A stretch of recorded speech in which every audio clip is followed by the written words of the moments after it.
سامعین کرام، رمضان المبارک کا مہینہ گزرا، اعمال کیے، نمازیں پڑھی، روزے رکھے، زکوٰۃ دی، صدقہ کیا، خیرات کی، افطاریاں کروائیں، دیگر بہت سارے اعمال جو اس مہینے کے اندر گزرے ہوئے مہینے میں الحمدللہ جو ہم نے کیے ہیں۔ اور اس کے علاوہ بھی جیسے ہماری کامیابی کا راز عمل کے اندر رکھا گیا ہے، تو مسلسل الحمدللہ ہم وہ عمل کرتے ہیں، اور ہم یہ سمجھتے ہیں کہ یہی عمل ہے کہ انشاءاللہ کل قیامت کے دن ہمیں سرخرو کرے گا، ہم کامیاب ہوں گے، اور اپنی ہی کامیابی کے لیے ہی ظاہری بات ہے ہم عمل کرتے ہیں، نماز پڑھتے ہیں، روزہ رکھتے ہیں، صدقات و خیرات کرتے ہیں۔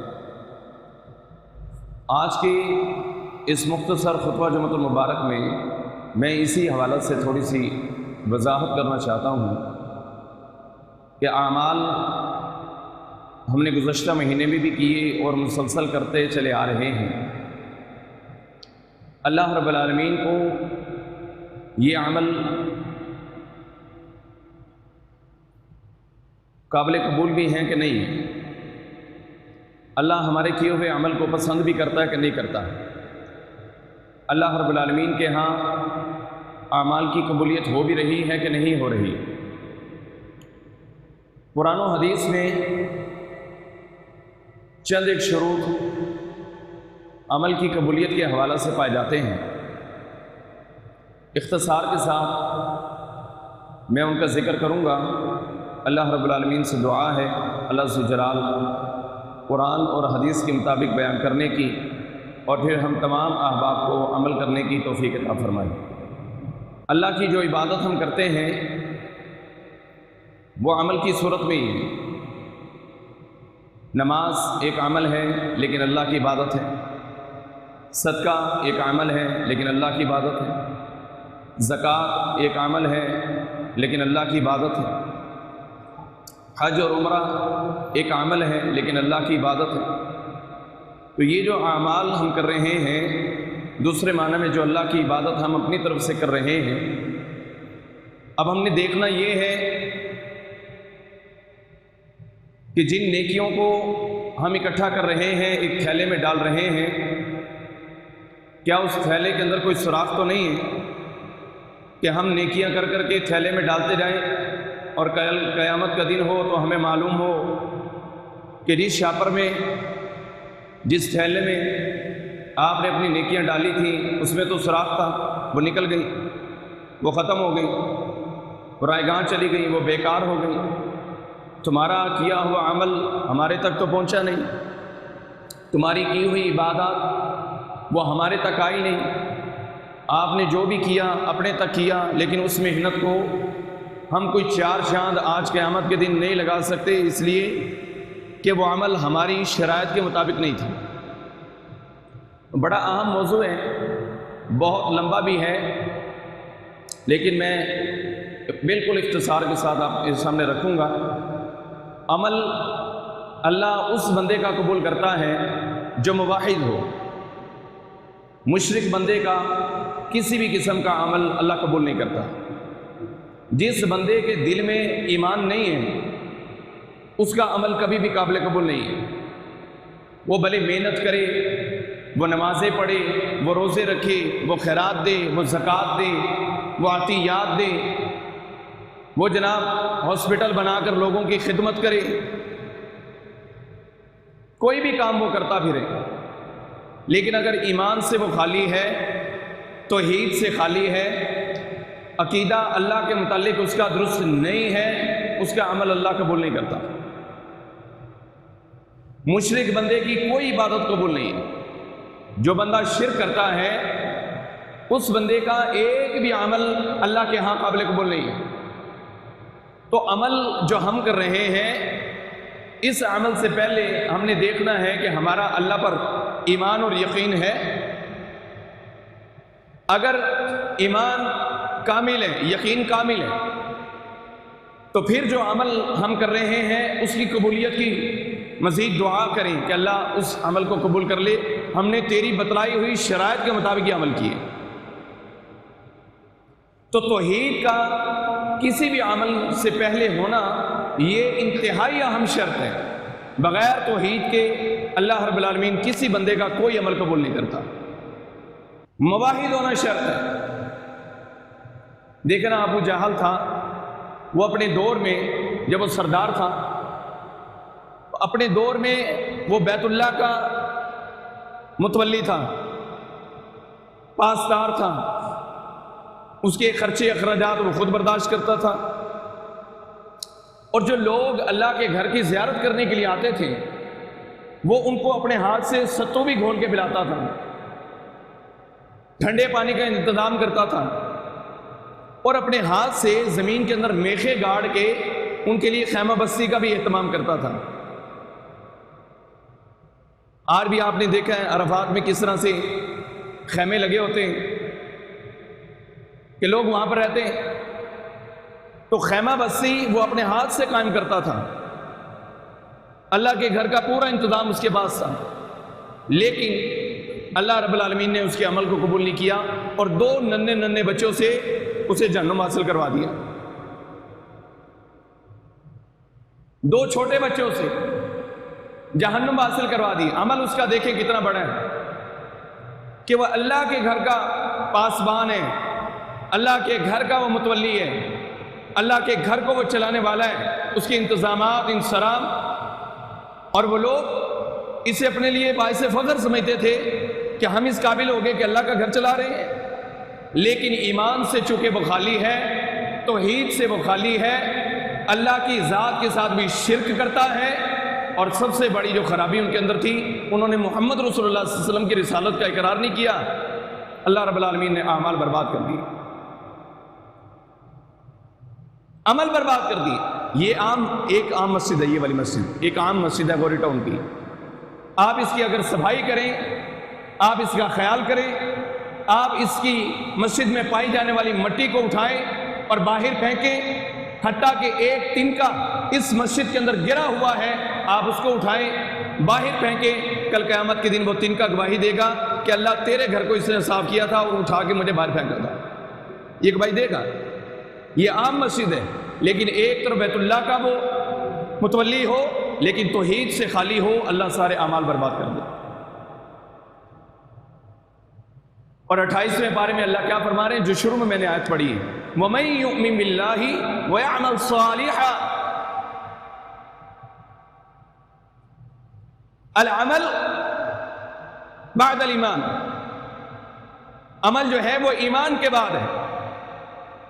پہلے ایمان لائیں، اللہ پر یقین رکھیں، یقین کامل ہو، ایمان کامل ہو، ثم العمل، پھر عمل ہے، اور پھر توحید کے اوپر جو ہے آپ گامزن ہو، اور پھر اگر کوئی عمل کریں گے تو انشاءاللہ اللہ قبول کرنے والا ہے. اور توحید ایسی نعمت ہے کہ اگر کوئی اس پر عمل کرے، صرف کلمہ پڑھ لے اور اسے ابھی کوئی اور عمل کرنے کا موقع نہیں ملا، کوئی اور عمل اسے کرنے کا موقع نہیں ملا، صرف اس نے کلمہ پڑھا وہ فوت ہو گئے، کلمہ پڑھا وہ فوت ہو گیا، جنت میں جائے گا. حدیث صحیح حدیث ہے، ایک شخص آیا، اس نے آ کر اللہ کے نبی صلی اللہ علیہ وسلم کے ہاتھ پر بیعت کی، کلمہ پڑھا، اپنی سواری پر سوار ہوا، جانے لگا، سواری بدھ کی، وہ وہاں سے اوپر سے نیچے گرا، منکا ٹوٹا، گردن ٹوٹی، دنیا سے رخصت ہو گیا. اللہ کے نبی علیہ السلام نے جنت کی بشارت دی. یعنی کلمہ اس نے پڑھا ہے، لا الہ الا اللہ محمد رسول اللہ صلی اللہ علیہ وسلم، گواہی دی ہے اس نے، اشہد ان لا الہ الا اللہ و اشہد ان محمد رسول اللہ، صرف گواہی، کوئی عمل نہیں، کوئی نماز نہیں، لا صلاۃ ولا زکاۃ ولا فطر، کوئی بھی چیز نہیں، ابھی کوئی اس نے عمل بھی نہیں کیا، لیکن نبی علیہ السلام نے کیا کہا، یہ بندہ جنت میں جائے گا. اس لیے کہ امام بخاری رحمہ اللہ اپنی صحیح کے اندر نقل کرتے ہیں، من قال لا الہ الا اللہ خالصا من قلبہ دخل الجنہ ای کان من العمل. جو بندہ اخلاص کے ساتھ، خلوص کے ساتھ لا الہ الا اللہ کہہ دے، اللہ کے نبی علیہ السلام نے فرمایا داخل الجنہ، وہ جنت میں جائے گا.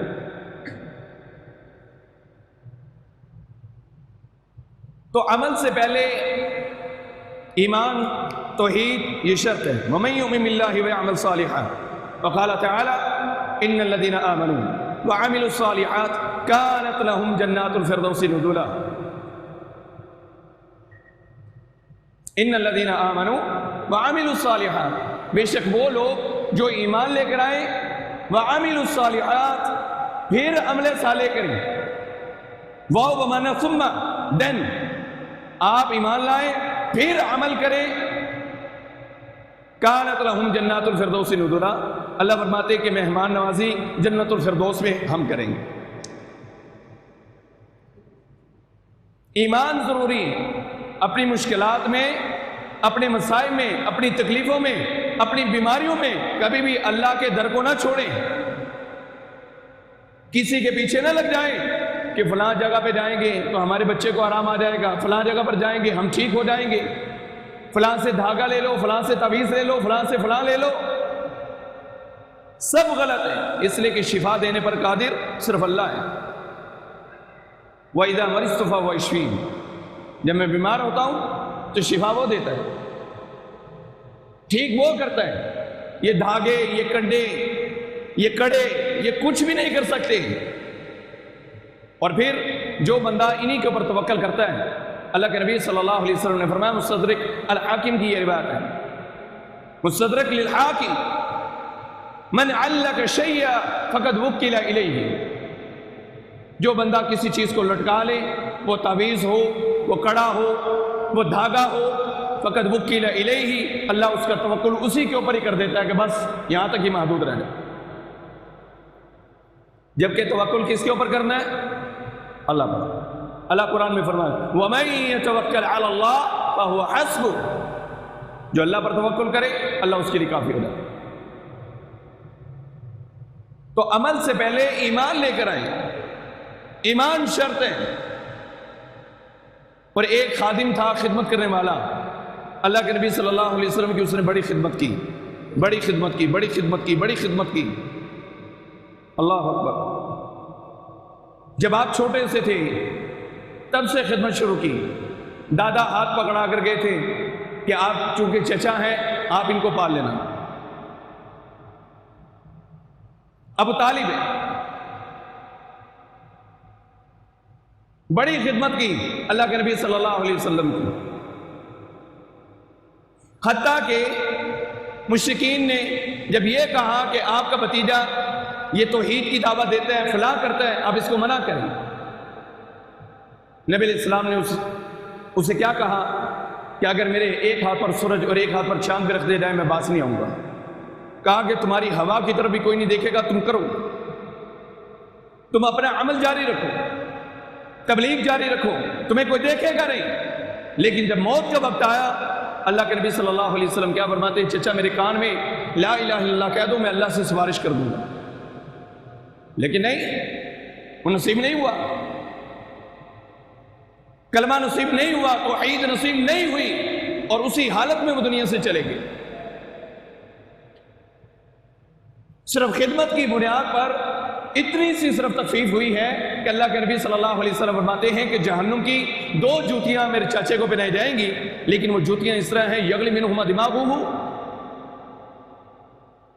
اس طریقے سے اس کا دماغ ابلے گا جس طرح ہنڈیاں ابلتی ہیں.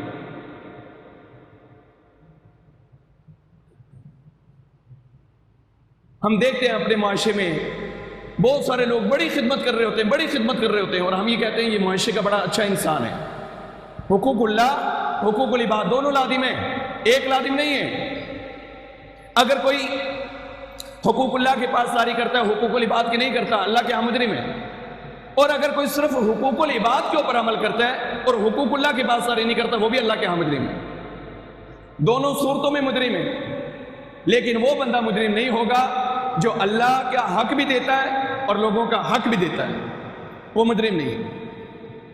ہمارے معاشرے میں بہت ایسے لوگ ہیں، وہ کہتے ہیں یار اس کا اخلاق بڑا اچھا ہے لیکن 5 نماز نہیں پڑھتا. اخلاق بڑا اچھا ہے، نماز پڑھتا ہی نہیں، صدقہ کرتا ہی نہیں، خیرات کرتا ہی نہیں، صرف منہ سے بولتا ہے اور اچھا بول لیتا ہے. یہ پھر بھی اللہ کا مجرم بنے گا. اس لیے کہ حقوق العباد کا تو اس نے خیال کیا، حقوق اللہ کی پاسداری نہیں کی. انشاء عذب و انشاء غفر. ہاں اس کے متعلق اللہ کا یہ فیصلہ ہوگا. ہم جو کہتے ہیں اگر اللہ چاہے گا تو معاف کر دے گا، وہ چاہے گا تو عذاب دے گا، یہ اس کی بھی شیعت. لیکن ہمارا اس کے لیے پیغام ہے کہ حقوق العباد کی اگر تو پاسداری کرتا ہے تو حقوق اللہ کی پاسداری بھی کر. اگر حقوق اللہ کی پاسداری کرتا ہے تو پھر حقوق العباد کی بھی پاسداری کر. ان دونوں کو اکٹھا چلائے گا، اللہ کے ہاں انشاءاللہ بڑا عظیم مرتبہ ملے.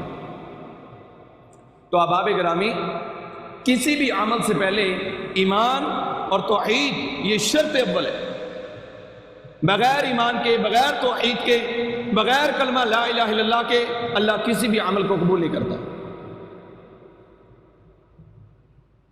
اور آپ شرک میں صرف ایک مکھی ہی پکڑ کے غیر اللہ کے نام پر دے دیتے، سارے عمل برباد ہو جائیں گے. ایک مکھی جس کی اوقات ہی کوئی نہیں. یعنی غیر اللہ کے لیے کوئی بھی عمل نہیں کرنا، اللہ کے لیے عمل کرنا ہے. جو بھی کرنا ہے اللہ کے لیے.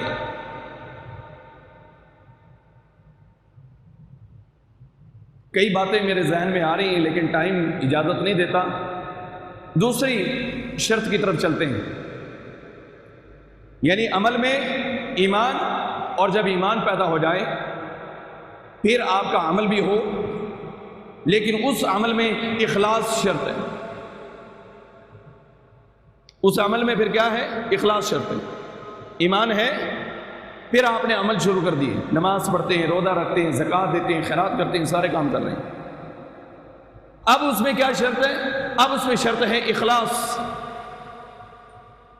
اس لیے کہ اللہ رب العالمین نے جو عبادت کا ہمیں حکم دیا ہے نا، وہ کس طریقے سے دیا ہے؟ کیا فرمایا؟ وَمَا أُمِرُوا إِلَّا لِيَعْبُدُوا اللَّهَ مُخْلِصِينَ لَهُ الدِّينَ. وَهَكَذَا قَالَ اللَّهُ تَبَارَكَ وَتَعَالَى فَاعْبُدِ اللَّهَ مُخْلِصًا لَهُ الدِّينَ. کہ آپ کو یہ آرڈر کیا جاتا ہے، حکم دیا جاتا ہے کہ آپ نے جو اللہ کی عبادت کرنی ہے اسے اخلاص کے ساتھ دیں، اخلاص کے ساتھ کرنی ہے. اپنے عمل میں اخلاص کو پیدا کرنا ہے. اگر خلوص سے خالی ہوگا اللہ کے ہاں پھر بھی قبول نہیں. ایمان ہے لیکن اخلاص نہیں، پھر بھی اللہ کے ہاں مجرم بن جائے گا، مجرم ہوگا. بغیر اخلاص کے اللہ کسی بندے کی کوئی بھی نیکی پسند نہیں کرتا. بڑی اہم ترین شرط ہے. اور اخلاص ریاکاری کی ضد ہے. اخلاص ریاکاری کی کیا ہے؟ ضد ہے. اللہ کے نبی صلی اللہ علیہ وسلم نے ایک فرمایا، ارشاد فرمایا، ان اخوف ما اخاف علیکم الشرک الاصغر. قلنا یا رسول اللہ صلی اللہ علیہ وسلم وما الشرک الاصغر؟ قال الریا.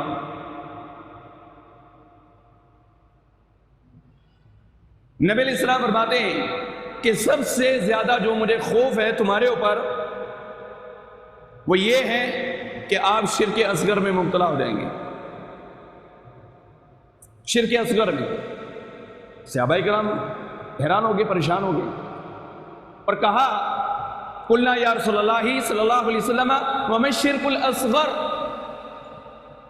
اللہ کے نبی ہمیں بتلائیں کہ وہ شرک اصغر کیا ہے. آپ علیہ السلام نے فرمایا الریا، وہ دکھلاوا ہے. کوئی بھی نیکی جو میں اور آپ دکھلاوے کے لیے کرتے ہیں اللہ قبول نہیں کرتا.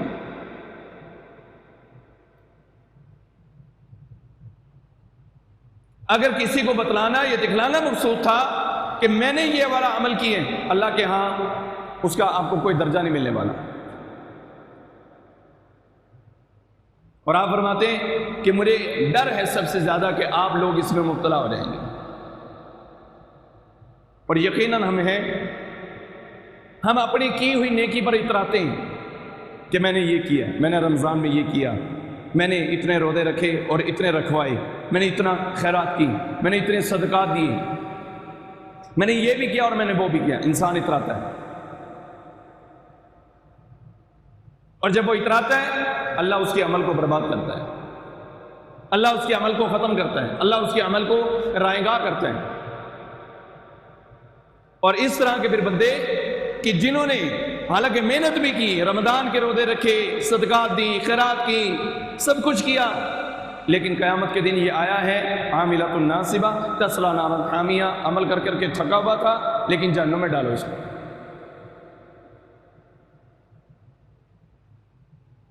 ریاکاری جس بھی عمل میں آ جائے اللہ وہ قبول نہیں کرتا، اللہ کو دکھلاوا قبول نہیں۔ امام بخاری رحمہ اللہ حدیث نقل کرتے ہیں اور کیا فرماتے کہ رسول اللہ صلی اللہ علیہ وسلم نے فرمایا اللہ رب العالمین جہنم کی آگ کو بھڑکائے گا اور اس کے لیے جو ایندھن استعمال ہونا ہے وہ 3 لوگ ہوں گے، 3 لوگ ایندھن کے طور پر استعمال ہوں گے۔ ایندھن آپ سمجھتے ہیں نا، موٹر سائیکل میں پیٹرول ایندھن ہے،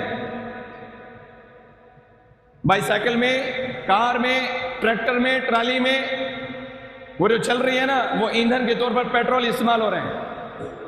ہمارے گھر میں CNG، LPG، LNG اگر وہ نہ ہو تو چولہا بھی نہیں جلتا اور روٹی بھی نہیں پکتی کیونکہ وہ ایندھن ہے۔ اب جہنم کو اللہ رب العالمین بھڑکائے گا اور اس میں ایندھن کے طور پر 3 بندے ڈالے گا، 3 بندے ڈالے گا اور وہ ایندھن کا کام کریں گے اور پھر جہنم کی آگ بھڑک پڑے گی اور پھر جہنم گرم ہوگی۔ اللہ کے نبی صلی اللہ علیہ وسلم نے جب یہ بیان کیا تو صحابہ کرام رضوان اللہ علیہ مجمعین وہ پریشان ہو گئے کہ اللہ کے نبی وہ بتائیں کہ وہ 3 بندے کون ہیں، کون ہیں تاکہ ہم بچ سکیں۔ نبی علیہ السلام نے فرمایا سب سے پہلے ایک حافظ قرآن، عالم قرآن، قاری قرآن، عالم دین۔ اللہ اسے بلائے گا اور اسے کہے گا تو نے کیا کیا؟ وہ کہے گا میں نے قرآن پڑھا اور میں نے قرآن سکھایا۔ اللہ فرمائے گا کذبت، تو جھوٹ بولتا ہے، تو جھوٹ بولتا ہے، تو نے تو صرف اس لیے قرآن پڑھا کہ لوگ تیری تعریف کریں کہ بڑا قرآن پڑھتا ہے اور تو بھولا نہیں سماتا۔ اور اچھا بعض دفعہ میں یہ اکثر یہ بات کہتا ہوں، ہم لوگوں کی جو جہنم ہے نا، ہم لوگوں کے لیے جو تیار ہوئی ہے، ایک مثال ہے، وہ ہمارے اپنے عمل سے بھلے نہ ہو لیکن آپ کی زبانوں سے وہ بن جاتی ہے۔ ہماری جہنم کا فیصلہ آپ کی زبانوں میں ہے۔ مثال کے طور پر میں نے خطبہ دیا آج میں نے بڑے تسلی سے خطبہ دیے، بندے کہیں گے ماشاءاللہ آج تو جناب کمال کر دیا، بس یہ بات کرنے کی بات ہے اور میں بھولا نہیں سماؤں گا، اللہ جی آج تو میں پھر کمال کر چھٹی پڑھ کے۔ تو میں نے کیا کیا؟ میں نے جو کچھ بھی بیان کیا سارا برباد کر دیا۔ میں نے قرآن پڑھا، سارا برباد کر دیا۔ اور پھر میرے اپنے عمل سے یہ ظاہر ہو بھی جاتا ہے کہ یہ بندہ آپے سے باہر ہو گیا، میری تعریف ہو جائے گی نا، میں آپے سے باہر ہوں گا اور میرے عمل سے ہی واضح ہو جائے گا کہ یہ بندہ واقعی آپے سے باہر ہو گیا۔ میرے تجربات ہیں، میں نے دیکھا ان معاملات کو۔ اخلاص بہت بڑی نعمت ہے اگر کسی کو نصیب ہو جائے تو، وگرنہ 100 میں سے 99.99 لوگ جو ہیں اللہ کے ہاں مجرم بن کے آئیں گے، 100 میں سے بھی 99.99 شعبہ اس طرح کا ہے۔ اور ایک اور بات میں نے یہ سوچا بھی تھا کہ میں اس کے اوپر ویڈیو بناؤں گا، جھوٹی تعریف سے بچیں، جھوٹی تعریف سے، اور کرنے والے کو اللہ کا ڈر اختیار کرنا چاہیے کہ وہ کسی کی جھوٹی تعریف کر رہا ہے۔ میں کسی کی جھوٹی تعریف کرتا ہوں نا تو کیا کروں گا؟ اس کے بچے کے متعلق، اس کے بیٹے کے متعلق، اس کی بیٹی کے متعلق، اس کی اولاد کے متعلق میں کہوں گا کہ آپ کا بچہ بہت زبردست ہے، حالانکہ وہ صفر ہوتا ہے، وہ بچہ کیا ہوتا ہے؟ صفر ہوتا ہے، لیکن میں اس کی جھوٹی تعریف کرتا ہوں۔ اور آگے سے باپ، چونکہ ہر بات میں ہوں نا، میں باپ ہوں، میں اپنے بچوں کی ہر بات کو اچھا ہی سننا چاہتا ہوں، حالانکہ وہ غلطی کیوں نہ ہو۔ میں کہتا ہوں کوئی کرٹیسائز نہ کرے، تو میں کیا کر رہا ہوں؟ اپنے آپ کو بھی خراب کر رہا ہوں، اپنی اولاد کو، اپنی نسل کو بھی خراب کر رہا ہوں۔ اور کرنے والے کا کیا ہے؟ اسے تو صرف لوگوں کی شاباشی چاہیے ہوتی ہے کہ لو جی فلاں بندے نے میری تعریف کر دی، اسے یہ چاہیے ہوتا ہے۔ مجھے یہ چاہیے کہ ہمارے اوپر جو لوگ ہیں وہ مجھے داد دیں کہ ماشاءاللہ جی ہمارے بچے کی انہوں نے تعریف کی، حالانکہ وہ تعریف نہیں ہے، اس بندے نے، تعریف کرنے والے نے آپ کے آنے والے جو بچے کا فیوچر تھا اسے برباد کر دی، صرف یہ بات کر کے کہ آپ کا بچہ ماشاءاللہ بہت زبردست۔ جھوٹی تعریف سے بھی بچے، جتنا بھی ہو سکے بچے، اور کرنے والوں کو اللہ کا ڈر اختیار کرنا چاہیے کہ جو کسی کی جھوٹی تعریف کر دیتے ہیں، لو جی ماشاءاللہ جی کیا بات، غلطی ہے بتلائیں۔ اور آپ کا صحیح معنی میں دوست بھی وہی ہے کہ جو آئینہ بن کے آپ کے سامنے کھڑا ہو جائے اور آپ کی غلطی کو بتلا دے کہ بھائی جان آپ کے اندر یہ غلطی ہے، اور جس کو بتلایا گیا اسے چاہیے کہ اس کا شکریہ ادا کرے کہ یار تو نے مجھے ایک بہت بڑی غلطی سے بچا لی۔ تو میرے بھائی بات دور نہ نکل جائے، اخلاص اپنے عمل کے اندر پیدا کریں، بغیر اخلاص کے اللہ کسی بھی نیکی کو قبول نہیں کرتا، ورنہ وہ 3 بندے جو جہنم میں جائیں گے اور ایندھن کے طور پر استعمال ہوں گے، ان میں سے ایک قاری ہے، ایک سخی ہے اور ایک مجاہد ہے۔ تینوں کا عمل بہت بڑا ہے، بہت بڑا۔ خیرکم من تعلم القرآن وعلمہ، جو تعلیم اللہ نے مجھے دی ہے نا، اسے اللہ کے نبی علیہ السلام نے کہا سب سے بہترین اگر تعلیم ہے تو یہ معاشرے کا سپیریئر انسان ہے جس کے پاس قرآن کی تعلیم ہے، وہ سب سے زیادہ سپیریئر ہے۔ اتنا بڑا عمل ہو لیکن میرا وہ عمل کل قیامت کے دن مجھے رسوا کر دے، اور صرف اسی بات پہ کہ میں نے تو صرف اپنے نام کے لیے خطابت سیکھی تھی، اپنے نام کے لیے اپنی آواز کو اچھا کیا۔ اسی طرح مجاہد ہے، اسی طرح سخی ہے، وہ سارے کے سارے۔ تو اپنے عمل میں ایمان تو لانا ہی لانا ہے، ایمان کے بعد اخلاص کو پیدا کریں، اور آخری بات اور بات کو ختم، اپنے عمل میں وہ طریقہ اختیار کریں، وہ طریقہ اپنائیں، اپنے عمل کو اس عمل کے مطابق بنائیں جو عمل کائنات کے امام محمد رسول اللہ صلی اللہ علیہ وسلم کا ہے۔ اگر آپ کا طریقہ کار اللہ کے نبی والا طریقہ نہیں ہے تو پھر آپ سمجھ لیں کہ میری محنت رائے گاہ ہے۔ یہ بڑی اہم شرط ہے۔ 3 چیزیں میں نے بیان کی، ایمان سب سے پہلی شرط، کسی بھی عمل کی قبولیت کے لیے ایمان کا ہونا شرط ہے۔ ایمان کے بعد اخلاص کا ہونا شرط ہے کہ خلوص کے ساتھ آپ جب تک بھی ڈیوٹی کریں، جب تک بھی جو عمل کرنا ہے کریں، اخلاص کے ساتھ کریں، ورنہ بھاگ جائیں۔ یہ میرا کہنا ہے، اخلاص۔ تیسری، آپ کا ہر عمل جو آپ کرنا چاہتے ہیں وہ اللہ کے نبی صلی اللہ علیہ وسلم کے طریقے کے عین مطابق ہو، اسے ہٹ کر کیا تو قابل قبول نہیں ہے۔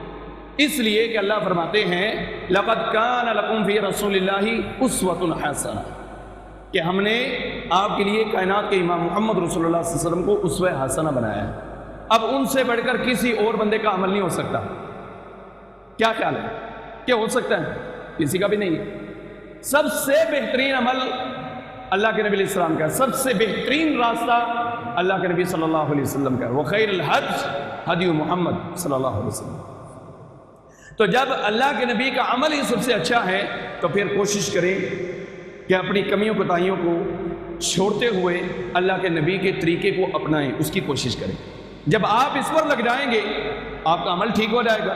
جب آپ کا عمل ٹھیک ہو جائے گا پھر اللہ کے سامنے ہم ایک جستجو رکھیں گے، ایک دعا رکھیں گے، ایک التجا پکار رکھیں گے، ایک عاجزی رکھیں گے، اللہ جو کچھ کیا ہے نا تیری رضا کے لیے کیا تو تم سے قبول فرما لے، اور جب میرے مالک نے اسے قبول کر لیا تو پھر قیامت کے دن انشاءاللہ ہم ان لوگوں میں ضرور شامل ہوں گے کہ جن کو کائنات کے امام محمد رسول اللہ صلی اللہ علیہ وسلم نے حوض کوثر پر بلا کر اپنے ہاتھ سے پانی پلانا ہے۔